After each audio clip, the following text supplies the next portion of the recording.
Hello students, आज के इस वीडियो में हम लोग क्वेश्चन नंबर 61 से सॉल्यूशन करेंगे। पिछले वीडियो में हम लोग 60 तक का सॉल्यूशन कर चुके थे। तो देखिए क्या है 61 नंबर क्वेश्चन में। हाँ, यहाँ है 61 नंबर क्वेश्चन। अब पढ़िए बढ़िया से क्या दिया हुआ देखिए। The crops that are harvested by March and April are, बोलता उन फसल का क्या नाम है जो मार्च अप्रैल में काटा जाता है। हार्वेस्ट करना मतलब बताए थे कि इसको जब हम लोग फसल को काटते हैं तो उसको बोलते हैं हार्वेस्टिंग। ठीक है। ऑप्शन है आपके पास rabi crops, kharif crops, medicinal crops and fibre crops. तो ये मेडिसिनल क्रॉप्स और फाइबर क्रॉप्स तो हम लोग पढ़े ही नहीं। हम लोग क्रॉप्स मेनली कितने तरह के ही पढ़े हैं, 3 तरह के, खरीफ, रबी और जायद। तो ये दोनों ऑप्शन से तो छट गया। उसके बाद हम लोग देखेंगे रबी और खरीफ में। तो इसके लिए आपको क्या ये ध्यान देना है कि मार्च और अप्रैल में काटा जाता है। तो आप दिमाग लगाइए, मार्च और अप्रैल में कौन सा फसल को काटा जाता होगा, आप दिमाग लगाइए। तो मार्च और अप्रैल में अप्रोक्सीमेट मेरे ख्याल से विंटर सीजन आ रहा होगा। और विंटर सीजन में हम लोग कौन सा फसल को उगाते हैं, तो रबी फसल को। ऑप्शन नंबर ए इसका करेक्ट आंसर होगा। ठीक है। क्वेश्चन नंबर 62 देखिए क्या दिया हुआ है। मतलब मार्च और अप्रैल में आपका विंटर सीजन खत्म होने के कगार पर रहता है, यानी खत्म ही हो जाता है। नेक्स्ट 62 नंबर क्वेश्चन में क्या है, ploughing, levelling and manuring are the steps of. ये प्लविंग, लेवलिंग और मैन्योरिंग किसका स्टेप्स है। तो आप पढ़ चुके थे बढ़िया से। पहला है प्रिपरेशन ऑफ सॉइल, बोलता है प्रिपरेशन ऑफ सॉइल का स्टेप है, या सोविंग, या इरिगेशन, या वीडिंग। तो इसका आंसर क्या होना चाहिए। क्वेश्चन को पढ़ते ही आपको समझ में आ रहा होगा कि खेत की जुताई करना हुआ, फिर उसको बराबर करते हैं, फिर उसमें खाद डालते हैं। तो इसका आंसर क्या हो जाना चाहिए, option number A, preparation of soil में आ जाएगा ये। ठीक है। 63 नंबर क्वेश्चन देखिए क्या दिया हुआ है। Combine is used for, combine जो इस्तेमाल होता है किसके लिए इस्तेमाल होता है, क्या टिलिंग के लिए इस्तेमाल होता है, या वीडिंग के लिए इस्तेमाल होता है, या एक सेकंड कहाँ गया।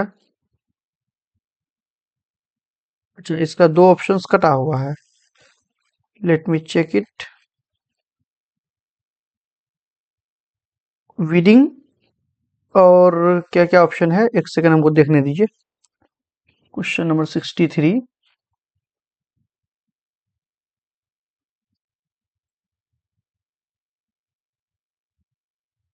हाँ, इसके बाद जो सी वो क्वेश्चन है आपका हार्वेस्टिंग एंड थ्रेशिंग। ठीक है। और डी में है सोविंग। तो आंसर क्या हो जाएगा इसका, इसका हो जाएगा हार्वेस्टिंग एंड थ्रेशिंग, जो ऑप्शन नंबर सी में आंसर है। माफी चाहते हैं कि ये क्वेश्चन आपका इसमें शो नहीं कर रहा है, ये कट गया, क्रॉप हो गया। ठीक है। अब नेक्स्ट क्वेश्चन देखेंगे हम लोग, क्वेश्चन नंबर 64। क्या दिया हुआ 64 नंबर क्वेश्चन में, राहत एंड देखली, राहत एंड देखली आर द। राहत और देखली के बारे में हम पिक्चर के माध्यम से आपको समझा चुके थे कि ये किसके स्टेप्स है, किसके तरीके हैं। नेम्स ऑफ 2 पर्सन्स, क्या 2 आदमियों के नाम है ये, या नेम्स ऑफ 2 विलेजेस, 2 गांव के नाम है, या ट्रेडिशनल मेथड ऑफ इरिगेशन, या नन ऑफ दिस। तो इसका आंसर क्या हो जाएगा बताइए। आपको पढ़ा चुके थे हम कि ये क्या है, ट्रेडिशनल मेथड ऑफ इरिगेशन है ना। आपको हम बताए थे मॉडर्न मेथड और ट्रेडिशनल मेथड। ट्रेडिशनल मेथड में हम लोग क्या करते थे, तो चैन सिस्टम का इस्तेमाल करते थे, राहत, धेकली, ये सब इस्तेमाल करते थे ना। मॉडर्न में हम लोग क्या क्या पढ़े थे, तो स्प्रिंकलर सिस्टम और ड्रिप सिस्टम पढ़े थे। इसको ध्यान रखना है आपको। नेक्स्ट क्वेश्चन क्या दिया हुआ देखिए, large quantity of perishable foods are stored in. Perishable food का मतलब क्या हुआ, जिसको हम लोग क्या करते हैं, जो सड़ने वाला सामान है, यानी जो खराब होने वाला सामान है। ठीक है। तो उसको जो हम लोग स्टोर करते हैं, तो किस में स्टोर करते हैं, क्या कोल्ड स्टोरेज में करते हैं, या साइलोस में करते हैं, या गोडाउन्स में, या द ओपन फील्ड्स में, यानी खुले मैदान में। तो पेरिशेबल को आप कहाँ इस्तेमाल कीजिएगा, मीनिंग अगर आपको समझ में आ गया है तो इसका आंसर आप खुद ब खुद कर सकते हैं।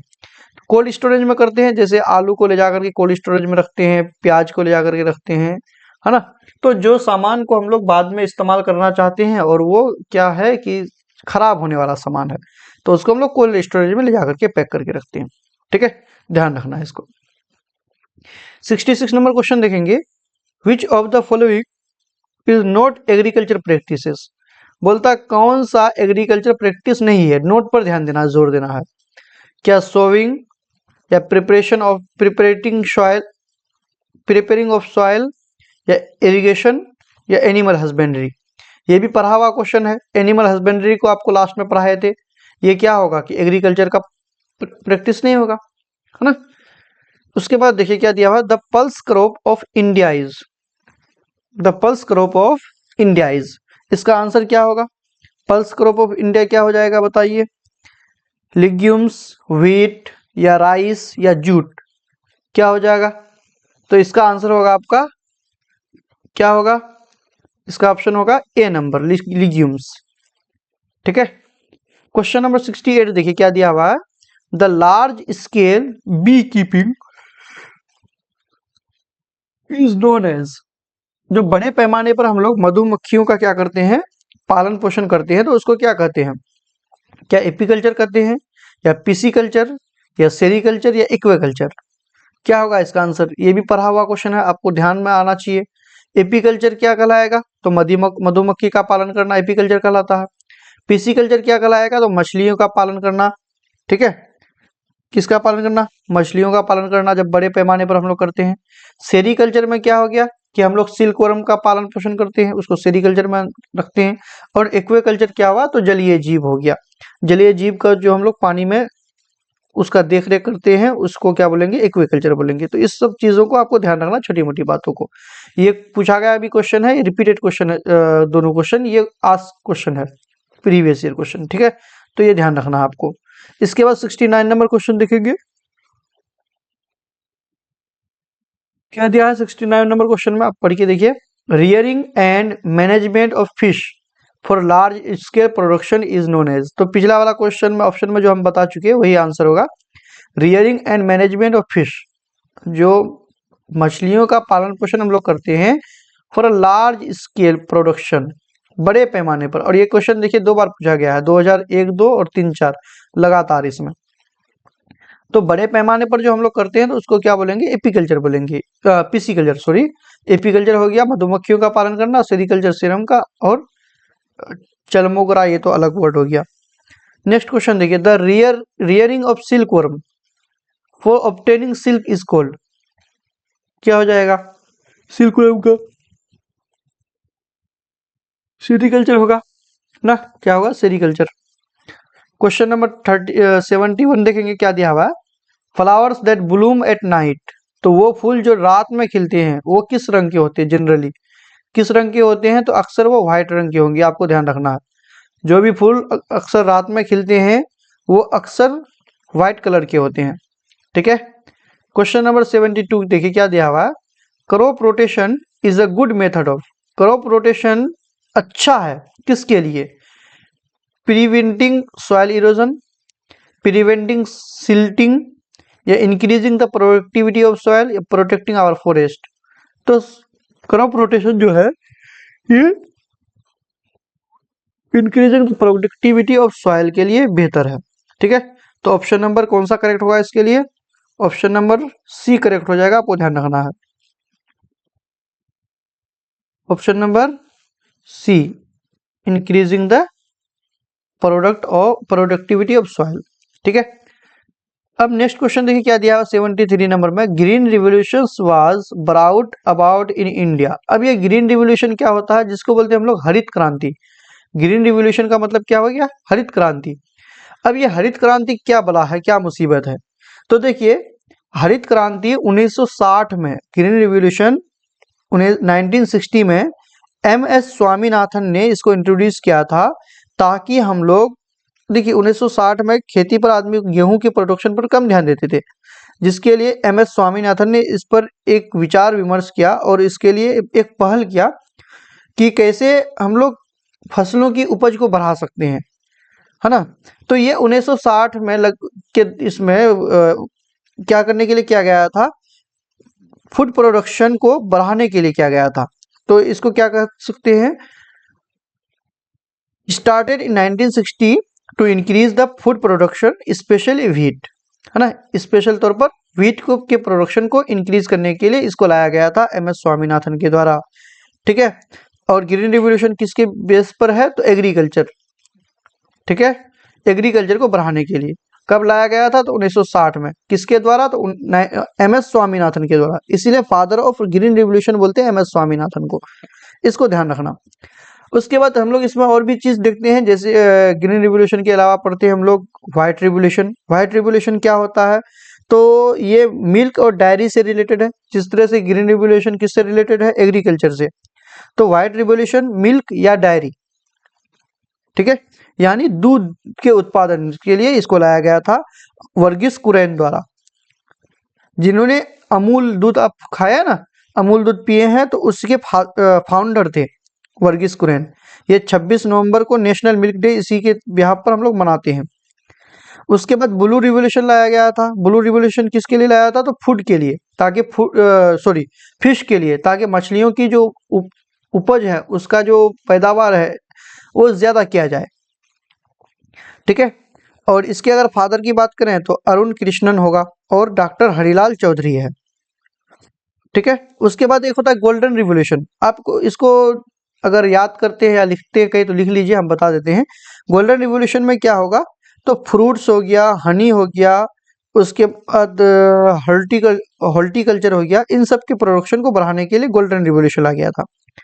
और सिल्वर रिवोल्यूशन क्या हो गया, तो एग्स या पोल्ट्री, इसके रिवोल्यूशन के लिए इसके बढ़ोतरी के लिए क्या लाया गया था, सिल्वर रिवोल्यूशन, ठीक है। तो ये छोटी मोटी बातें हैं जिसको आपको ध्यान रखना है।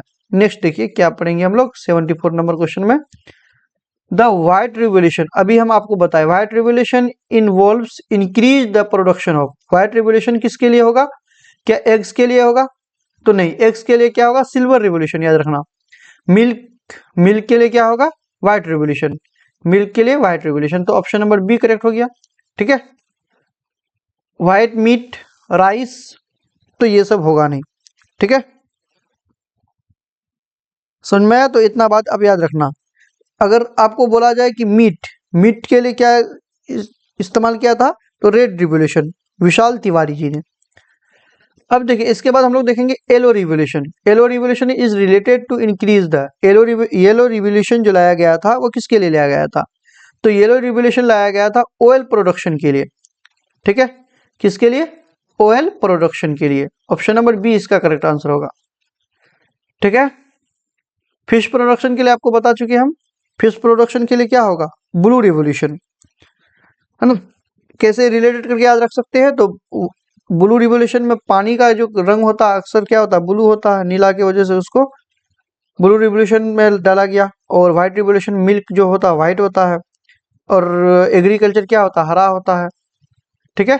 इसी के बेसिस पर लाया गया था। अब कंबाइंस आर यूज्ड, कंबाइन के बारे में आपको पढ़ा चुके। एक नेक्स्ट क्वेश्चन आया था जिसका ऑप्शन कटा हुआ था, तो किसके लिए इस्तेमाल होगा, हार्वेस्टिंग एंड सोविंग तो नहीं होगा, एक सेकंड, हार्वेस्टिंग एंड थ्रेशिंग दोनों में इस्तेमाल होता है कंबाइन, कंबाइन रूप से इस्तेमाल होता है। इसका फोटो के जरिए आपको दिखा चुके थे, जिसको हम लोग कंपेन बोलते हैं देहाती भाषा में, ठीक है। तो आपको इतना तक ध्यान रखना है। उसके बाद हम लोग फिर नेक्स्ट क्वेश्चन का जो सॉल्यूशन करेंगे नेक्स्ट वीडियो में करेंगे। आज यहीं तक रखते हैं। आपका बहुत बहुत शुक्रिया। अगर आप चैनल को सब्सक्राइब नहीं किए तो सब्सक्राइब कर लीजिए और बेल आइकन को भी दबा दीजिए। Thank you.